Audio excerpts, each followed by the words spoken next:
E aí pessoal, beleza? Aqui é o Felipe falando e sejam bem-vindos a mais um Balanço Mensal, o quadro do canal onde damos as boas-vindas aos novos inscritos, onde falamos a respeito dos acontecimentos do último mês e onde eu respondo as perguntas que você nos envia através da hashtag Balancitos. E se você não sabe como mandar uma pergunta aqui pro canal, é muito simples. Basta você comentar aqui nos vídeos com a hashtag Balancitos. Na descrição desse vídeo tem as regras das perguntas. Leia e siga as regras que estão na descrição para você conseguir fazer a sua pergunta ali sem maiores problemas, beleza? Vamos começar com os resultados que o canal atingiu durante esse mês de setembro, né? Até a data dessa gravação, o canal terminou ali com 3.511 inscritos, um número excelente ali, um crescimento muito bom, e 492.829 visualizações. E eu sempre falo isso, né? Me repito um pouco aqui dizendo que são números excelentes, mas eu agradeço muito a vocês aí por toda a ajuda e dou as boas-vindas. Sejam muito bem-vindos os novos inscritos. Espero de coração que vocês gostem do conteúdo que está sendo produzido aqui no canal e na plataforma roxa, é claro, não podemos deixar de mencioná-lo. E eu espero que vocês possam interagir conosco aqui nas perguntas, interagir nos vídeos também. É sempre muito importante essa participação de vocês para o crescimento do canal e para que eu também possa trazer, né, coisas novas aí, dentro, é claro, das minhas possibilidades, né? O assunto mais importante e ao mesmo tempo mais preocupante a respeito do canal foi um problema que eu tive com o meu PC. Quem não acompanha o canal no Facebook não está sabendo o que aconteceu. Mas eu tive um problema com o PC e até hoje eu não sei exatamente o que deu de errado. Suspeito que seja a fonte. E como eu não tenho muitas peças para poder estar trocando, testando, não manjo muito de hardware, sou um cara que faço de enxerido e não tenho nenhum técnico aqui de confiança que eu possa levar o meu computador para isso, né? Então, fatalmente o computador faleceu, né? E eu achei que seria o fim do canal, seria o game over do canal. Eu fiquei muito feliz com o retorno em relação a isso, né? As pessoas que se preocuparam, que mandaram mensagens ali de força. Eu fiquei bastante surpreso e ao mesmo tempo muito feliz assim pela consideração e o apoio que eu recebi em off também de algumas pessoas, né? Bom, quem acompanha aqui o canal sabe que eu não recebo nenhum tipo de ajuda financeira aqui pro canal, apesar de ter link de doação. Algumas pessoas já doaram antes, né? Não vou dizer que nunca recebi nada. Algumas pessoas já compraram também produtos do canal na lojinha, então também uma pequena porcentagem, bem pequena mesmo, bem pequena, vem para mim desses produtos, mas não é algo assim que dê para fazer uma grande reserva, que dê para poder viver disso. Atualmente também pouca gente sabe, mas a maior parte da minha renda pessoal está vindo de trabalhos freelances, de trabalhos que eu faço por conta própria. Quem não me conhece, eu sou designer gráfico, tenho formação na área de marketing, faço serviços nessas áreas, que inclusive quem precisar já fica com o meu jabá. Esse serviço tem quebrado assim, um galho enorme, né? Tem sido a principal fonte de renda que eu tenho exercido nos últimos meses. Dá para sobreviver, mas não é uma coisa que dê para fazer uma grande reserva, a qual eu possa comprar um equipamento que estragou, eu possa fazer alguma coisa nesse sentido, tá? E eu já deixo claro que eu não estou falando isso para vocês também para poder fazer um momento mimimi, não estou falando para não, pô, o cara tá pedindo doação, o cara tá pedindo dinheiro. Não, não é. Quem me conhece sabe que eu não criei esse canal com o intuito de arrancar dinheiro de quem está assistindo, muito pelo contrário. Entendeu? Se o YouTube me pagasse alguma coisa decente pelo trabalho que é feito nos vídeos, receberia de muito bom grado. Mas eu sei que o YouTube está sobrando, enquanto tanto para mim quanto para muita gente está faltando. Então eu não vou fazer pouco caso das mensagens de apoio que eu recebi, muito pelo contrário. E para todo mundo que mandou mensagem, que se preocupou, eu quero agradecer, eu quero deixar isso muito obrigado para vocês aí pela preocupação. E eu quero dizer para vocês que eu quero honrar esse compromisso com vocês em relação a esse PC novo.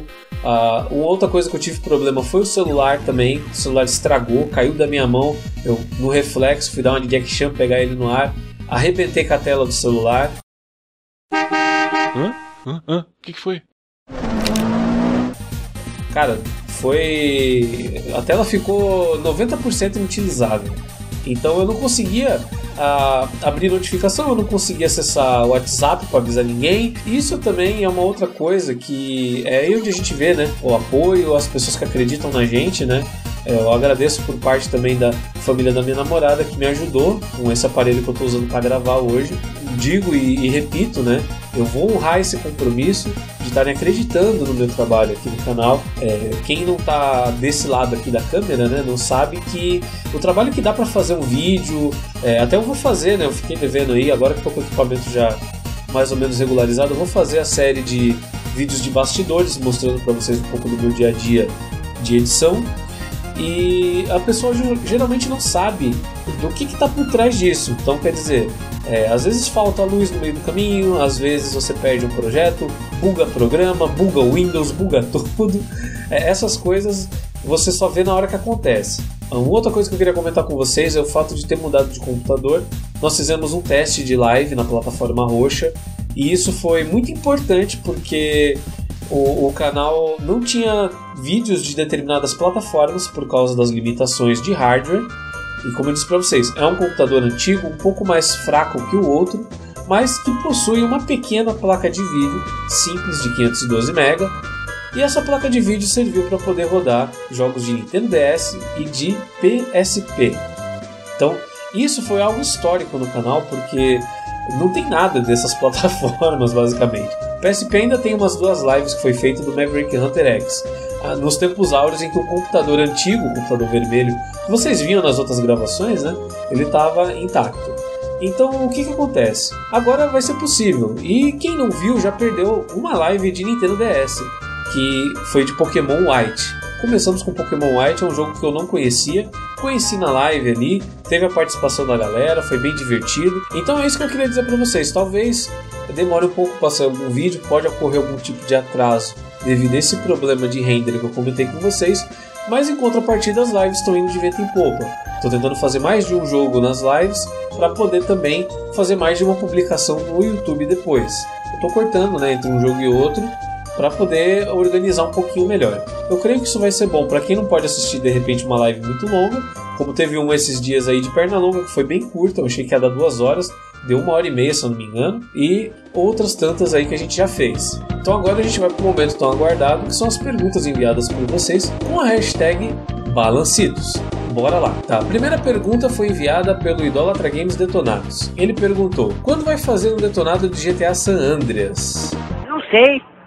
A princípio eu não tenho previsão para detonado de GTA, nem de outros jogos específicos, tá? Depois do Bomberman eu ainda não me programei porque eu vou fazer ainda, tá em análise, né? Por enquanto que eu tenho previsto aqui só alguns vídeos de dicas, que eu já estou trabalhando em off também, e estou me preparando aí para fazer alguns jogos um pouco mais complicados nas lives, tá? Não sei quando que vai acontecer isso, mas estou treinando. E você tinha mandado uma outra pergunta também, Aida, sobre Save State, mas como a pergunta era basicamente a mesma coisa da outra que você perguntou, eu já tinha respondido no último balanço. Bora para a próxima pergunta. A próxima pergunta é do canal do Edric. O Edric perguntou o seguinte: tem algum, um ou mais, estilo de jogo que você gosta bastante de jogar, mas não acha que seria tão bom trazer para o canal? Seja por ser um jogo parado demais ou por qualquer outro motivo, por exemplo, Dungeon Crawler. Eu devo dizer que pelo nome eu não estou me lembrando de que jogo que é esse, mas possivelmente eu vou colocar alguma coisa aí na tela para vocês. Bom, tem geralmente os jogos de RPG, como até o caso do próprio Pokémon White que a gente fez a live. Jogos de RPG costumam ser um pouquinho mais demorados, tanto pela história inicial, né? Aquelas cutscenes iniciais geralmente são enormes, quanto pelo desenvolvimento do jogo em si. Vocês sabem, né? Eu costumo fazer vídeos assim de 10, 15, 30 minutos. Desse jeito é muito demorado para fazer um jogo de RPG que às vezes leva mais de 10 horas. Então eu evito trazer esse tipo de jogo. Eu posso citar como exemplo também alguns jogos de corrida, né? A maioria dos jogos de corrida ele se torna um pouco repetitivo depois de um tempo. Esse é uma ressalva que eu faço em relação, por exemplo, jogos como Mario Kart, Diddy Kong Racing, jogos que têm um certo dinamismo ali que dá para você trabalhar numa série de gameplays. Diddy Kong Racing, por exemplo, tem até modo história, né? O Mario Kart 64, um outro exemplo, não tem modo história. Mas é impossível você jogar o Mario Kart uma vez e jogar na mesma corrida várias vezes e ela ser 100% igual. É impossível isso. E alguns outros jogos de esporte também, né? Jogos de futebol, que eu acho um pouco repetitivo, ou jogos que só daria para jogar de multiplayer também.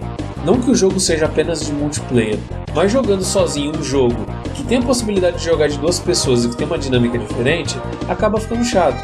Um exemplo disso, o World of Illusion do Mega Drive. Quem jogou o World of Illusion do Mega Drive sabe que tem 3 gameplays diferentes. Um com o Mickey, outro com o Donald e outro jogando em multiplayer. São fases e situações totalmente diferentes. Bora pra próxima. A próxima pergunta é do Adriano. O Adriano perguntou o seguinte: já se especula sobre o fim dos lançamentos de consoles. Consoles serão substituídos por serviços de streaming.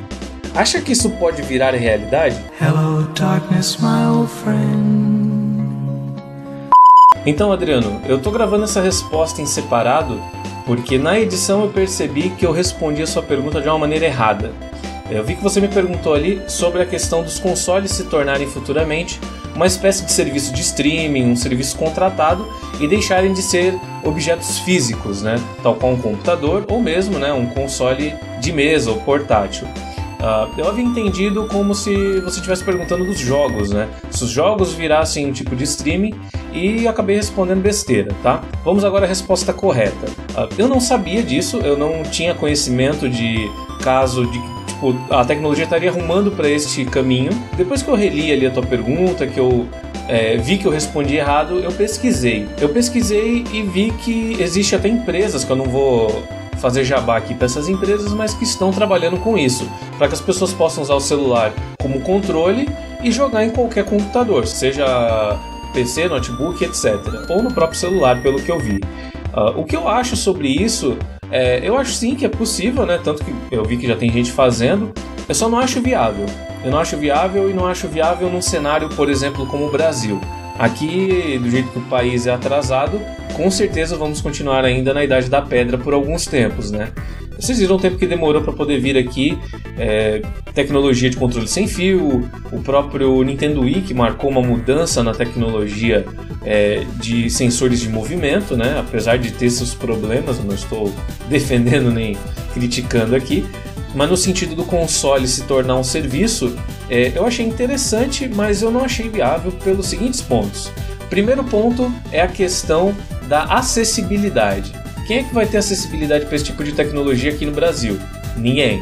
Só coisa que para quem tem muita grana mesmo, para pagar um negócio desse por mês. Segundo ponto é a questão da internet. A internet ela vai acabar influenciando no terceiro ponto, que seria a questão do sincronismo.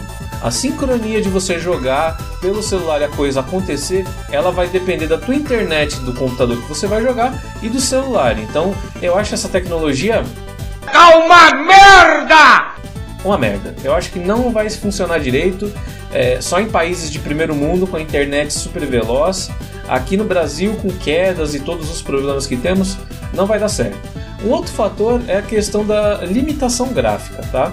Muita gente não sabe, mas quando você tem um PC que, digamos, não tenha uma placa de vídeo muito bacana ou utilize um monitor com uma entrada VGA, você fica limitado em certas resoluções, né? Hoje eu estou sentindo isso muito na pele por causa do problema do PC. Eu estou usando um PC que não tem entrada HDMI e o máximo que tem uma entrada DV1, que não passa som, a qual eu não posso usar porque, né, não passa som.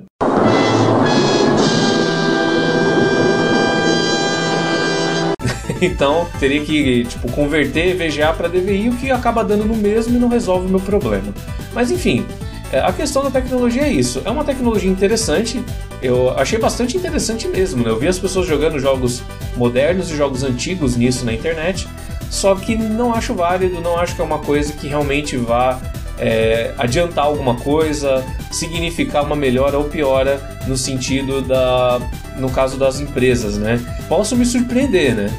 Como eu vejo que é uma tecnologia muito nova, não tem muitas informações sobre isso na internet. Mas daqui para frente, né? Talvez a gente possa voltar a falar sobre esse tema e até tecer alguns comentários mais precisos, né? Isso foi tudo o que eu falei com base na minha pesquisa e muito assim também de opinião, né? Considerando os pontos que eu destaquei para vocês. Beleza? Então, bora para a próxima pergunta. E a próxima pergunta é do NamiroKai95. Vamos ver o que o Nami perguntou. Felipe, como nós já sabemos faz tempo, muitos dos jogos da atualidade atraem muita venda no mercado por sua aparência e gráficos deslumbrantes, mesmo que o jogo em si tenha uma jogabilidade pífia e com qualidade de diversão escassas. Dependendo de tais ângulos, em sua opinião, O que os desenvolvedores podem fazer para tornar seus jogos tão interessantes quanto a sua capa ou até mesmo mais do que ela? Veja bem! Hoje eu não sei se a capa do jogo seria tão importante, né? Eu sei que a capa que você se referiu é em questão de gráficos e não da capa propriamente dita, até porque quase tudo é virtual, né? Então, o gráfico do jogo, sendo realista, ele é importante para um certo nicho de público. E esse certo nicho de público que talvez busque um jogo mais realista, às vezes é um cara, por exemplo, que joga um jogo de caça, mas o cara quer uma experiência de realidade. É uma experiência que às vezes o cara não tem saindo de casa, jogando um paintball, fazendo alguma atividade física, e o cara acha que no videogame vai ter aquela certa realidade. Seja pela diversão, porque afinal de contas esses jogos também são divertidos, eu só acho um pouco repetitivos alguns conceitos que são usados para jogos atuais. Mas no caso da capa, da aparência do jogo, ele não precisa ter um gráfico deslumbrante, como você falou, para ser um jogo bom. Eu citei no último balanço um game chamado Celeste, que é um game que tem participação de brasileiros no desenvolvimento dele. Não vou arriscar o palpite de que toda a equipe seja brasileira, porque eu não tenho essa informação com exatidão. Para os jogos atuais se tornarem interessantes, eu acredito que esteja mais na cabeça do público do que na mão dos desenvolvedores. Os caras que estão desenvolvendo estão criando jogos excelentes, entendeu? E estão redesenhando também conceitos antigos. E a gente pode pegar por referência aí, jogos novos que estão saindo oficiais. Streets of Rage 4, baseado num jogo antigo, vai puxar um pouco da galera retrô. Mas quem não conhece, quem não sabe o que é um beat'em up, pode se interessar. E daí podem surgir mais jogos beat'em up, entendeu? Então assim, um Samurai Shodown mais realista que vai sair aí também. Cara, excelente, é bonito.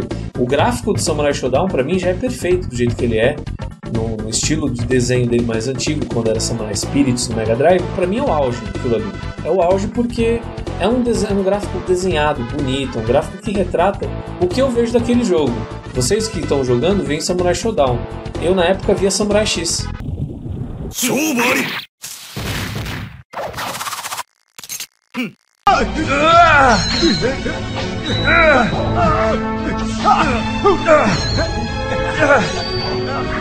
Essa associação muitas vezes o pessoal mais novo não faz em relação aos jogos modernos. Você não tem, eu já falei também isso em algum outro balanço, você não tem personagens que fixem você no jogo. Os próprios jogos clássicos, franquias conhecidas, né, Mario, Zelda, Sonic, etc. Você não está vendo esses personagens se eternizarem na cabeça das pessoas. Sempre estão lançando mais e mais jogos, vai ficando para trás a ideia do personagem e o conceito simplesmente se perde.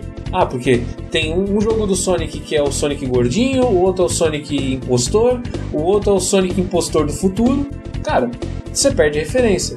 Se você faz um jogo, sei lá, vamos supor, Resident Evil. Resident Evil ganhou notoriedade por causa da franquia, do detalhamento que os caras tiveram e do cuidado que os caras tiveram desenvolvendo os jogos. Então tem muita gente que malha alguns jogos de Resident Evil.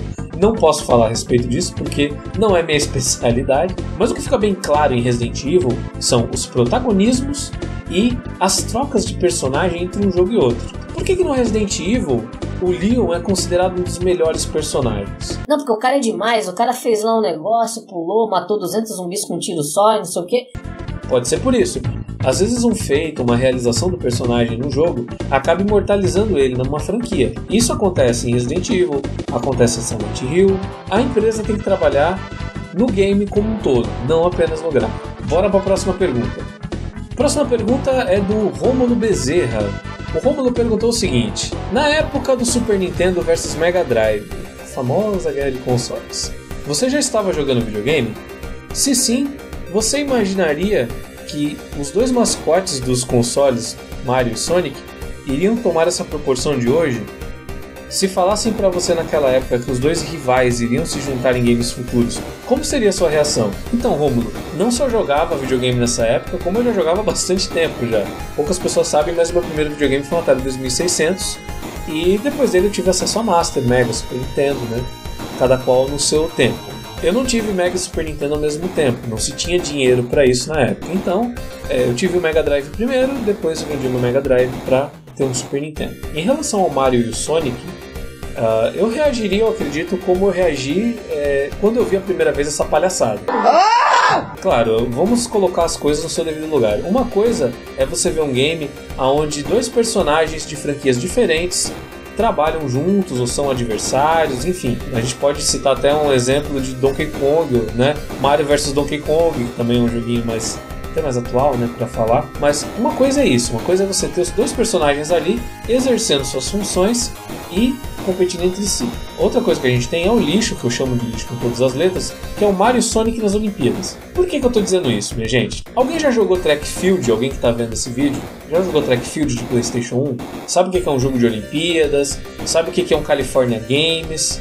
Quem já jogou um jogo de Olimpíadas sabe que ele tem uma fórmula baseada em minigames. Ou seja, você tem lá vários joguinhos, os quais tem cada qual a sua jogabilidade e as suas próprias limitações. E quando você coloca isso num nível de pegar duas franquias gigantescas, dois personagens que cresceram em popularidade, num ponto assim de se tornarem mundiais e eternos para aquelas franquias, e você coloca, por exemplo, o Sonic, que você sabe que é o ouriço mais rápido do mundo, correndo contra um encanador baixinho, gordinho, que pula bastante, correndo na mesma velocidade. Isso é sem vergonha, isso é sem vergonha nada, isso é putaria mesmo, tem que acabar com esses vagabundos e quebrar o rabo deles. Aí vai vir o chato de plantão e vai dizer: mas Felipe, se você colocasse o Mario e o Sonic pra correr de verdade, é claro que o Sonic ia ganhar. Quer dizer, então tem que quebrar o rabo! Não ia, sabe por quê? Porque de verdade ninguém ia correr, porque nenhum dos dois existe o animal. Quebrar o rabo! Só que o problema não é esse, o problema é o que cada personagem representa. Se o personagem é rápido, não tem por que ele estar competindo numa corrida com um personagem que é lento. Por que não colocou um personagem rápido pra correr com ele? Ou não fez um Sonic nas Olimpíadas? Sonic tem personagem que dá pra rodar com todas as provas ali, entendeu? O Mario, pelo que eu me lembro, não tem muito personagem que corra rápido. Talvez o mais rápido ali seja o Bullet Bill, que é uma bala. E olhe lá. Então assim, ver o tamanho que os personagens se tornaram é uma coisa legal. E ver personagens que você gosta juntos em alguma obra específica é sensacional. Então, cara, é um negócio assim que é caro fazer esse tipo de coisa. É caro. E os caras cederem as licenças com outra desenvolvedora para ela fazer esse papelão que fez no Mario e Sonic nas Olimpíadas, entendeu? Também custa caro. Custa caro para a imagem dos produtores. Um outro ponto que eu quero destacar, Romulo, é o seguinte: naquele tempo a gente não pensava muito a nível de proporção que as coisas tomariam, né? Como criança mesmo, né? Muitas crianças hoje em dia podem ter essa visão também, ou acredito até que não tenham, né? Já que hoje em dia as coisas se trocam com muito mais velocidade.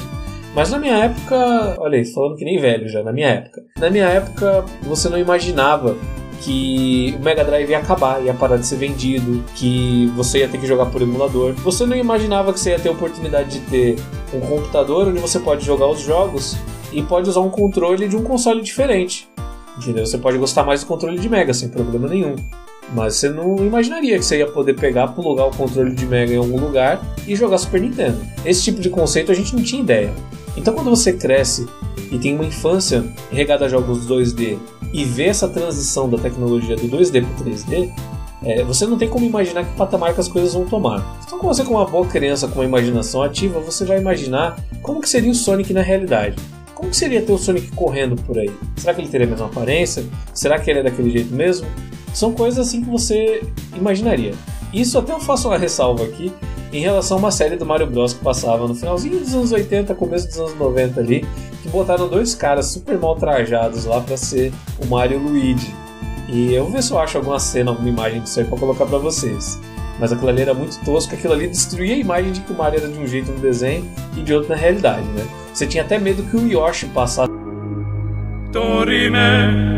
Você tinha até medo que o Yoshi passasse ali pelo encanamento e aparecesse na vida real como um dinossauro monstruoso. Bora pra próxima pergunta. A próxima pergunta é do Juca, e o Juca perguntou: por que você não traz Crash Bandicoot clássico?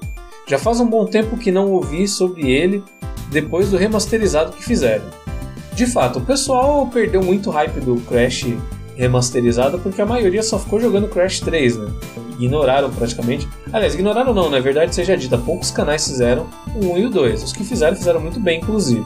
Mas por que eu não trago esse tipo de jogo, né? Eu não trazia muitos jogos de PlayStation e Nintendo 64 porque o meu computador estava com problemas. Agora que o computador está melhor, eu já posso considerar até trazer uma live deles, né? A live de Crash eu acho que seria bem interessante, até porque é um jogo que se morre bastante. pessoal adora ver a minha desgraça e iam adorar ver eu passando sufoco no Crash. Tem umas fases ali que, pelo amor de Deus, né? Eu tenho muita vontade de jogar o Crash 2, que é o que eu gosto mais, mas se for fazer, eu quero começar pelo 1 mesmo, até pra conhecer melhor o jogo, porque eu não tenho tanta experiência assim nele. Bora pra próxima pergunta. A próxima pergunta é do Jefferson Nakayama. Vamos lá, Jefferson. Felipe, na sua opinião, você acha que os jogos antigos têm mais variedades em quesito de gênero de jogo e história do que os jogos atuais ou vice-versa? E que os jogos atuais precisam ser iguais ou ter aquela essência aos retro games? A questão de variedade de gêneros para jogos antigos, eu acho que ela é muito relativa. Essa subdivisão ela foi surgindo com os jogos novos. As coisas eram mais simples, né, no tempo dos jogos antigos, porque você tinha jogo de ação, beleza. Aí você tinha lá Contra, Super Mario, é ação também, Doom Troopers, Metal Slug, Gunstar Heroes, e depois começou a surgir as subdivisões. Então, é um shooter, beleza, Run and Gun, tudo isso era jogo de ação antigamente. Então não tinha tanta variedade assim. O que eu acho interessante é que vários gêneros são criados a partir disso, e alguns dão nomes interessantes para as coisas, né? Como por exemplo os shoot-ups, né? Os joguinhos de navinha, como eu costumo chamar, e sempre vou chamar assim, não importa o que vocês digam. É um tipo de jogo que eu não gosto muito, mas que eu acho interessante ter essa classificação separada. Mas também tem beat'em up, briga de rua. Então, quer dizer, era o que a gente chamava na infância. Então, a gente pode chamar de jogo de pancadaria. Para jogo de pancadaria também já tem jogo de luta. Então, não fecha, entendeu? Então, essas subdivisões novas que estão sendo criadas eu acho interessante. Antigamente você não tinha uma subdivisão entre jogo de simulação e jogo de estratégia. Todos eram jogo de estratégia, porque uma simulação, por exemplo, que nem SimCity, que você está fazendo uma cidade, você está tendo estratégia para poder elaborar a cidade ali e a cidade prosperar. Agora, em relação aos jogos atuais, precisarem ser mais parecidos com os retrô, eu não diria que eles precisam puxar para o retrô. O retrô ele não pode ser visto como uma âncora que vai ligar um jogo novo, vai ligar uma franquia, ou ligar o que quer que seja num período da história. Ele não pode ser visto dessa forma. O retrô ele tem que ser visto como algo clássico. Algo clássico é algo imortal, é algo que tem o seu estilo, é algo que tem as suas características e é algo que tem o seu valor. Hoje em dia, por exemplo, você não vai ver uma criança dando valor a um jogo como Street Fighter X Plus da vida. Você vai olhar ali o Ryu com a calça feita de caixa de leite ali, entendeu? Vai dar uma tirada de sarro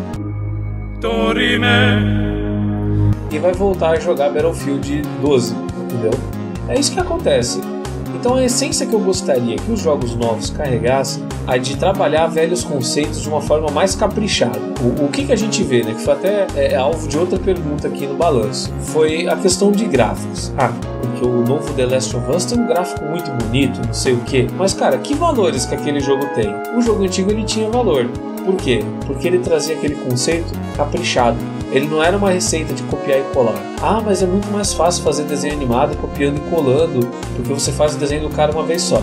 Beleza, se você vai usar exatamente aquela mesma cena, você pode fazer isso.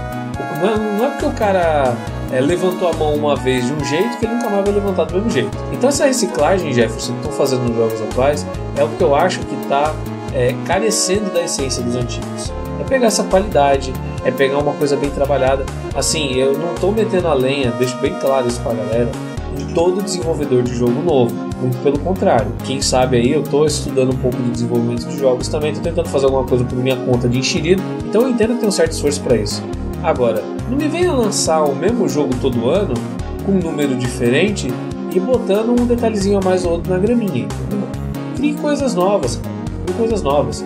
Tá aí um exemplo aí que não deixa, muito gritante, né, para você ignorar, é o GTA. Goste você ou não de GTA. GTA começou como um jogo visto de cima, passou por um jogo visto em terceira pessoa. E de um jogo feito em terceira pessoa que você não podia pegar uma moto, você não podia cair na água, começou a evoluir. Virou um jogo que você podia pilotar avião, então os caras criaram mecânica para avião. Você podia ir numa academia, comer, ficar mais gordo, mais magro, mexer o cabelo, mexer na barba e etc. O que é isso? Isso é evolução. Isso é uma coisa que só o jogo novo vai trazer. O jogo antigo, ele vai se reinventar dentro da limitação dele. Agora, vocês acham que um jogo como o Sonic Mania da vida, que tem um gráfico retrô, rodaria no Mega Drive? Não! Não tem como, é impossível, gente. Então temos que ser realistas por esse ponto. Agora a verdade seja dita. É muito bonito você pegar GTA V, andar pela cidade, que é uma réplica quase perfeita da cidade de verdade, e andar pela praia, ver o chinelinho batendo no calcanhar do cara conforme ele anda. são detalhezinhos pequenos. Você pega o Assassin's Creed e vê o carinha pulando no feno. Claro que ele não ia sobreviver na vida real, mas é videogame, tem que considerar. Quando o cara sai do feno, você vê os fiapinhos de feno caindo do cabelo do cara. Aliás, da roupa do cara. Então, são detalhezinhos que pegam a gente.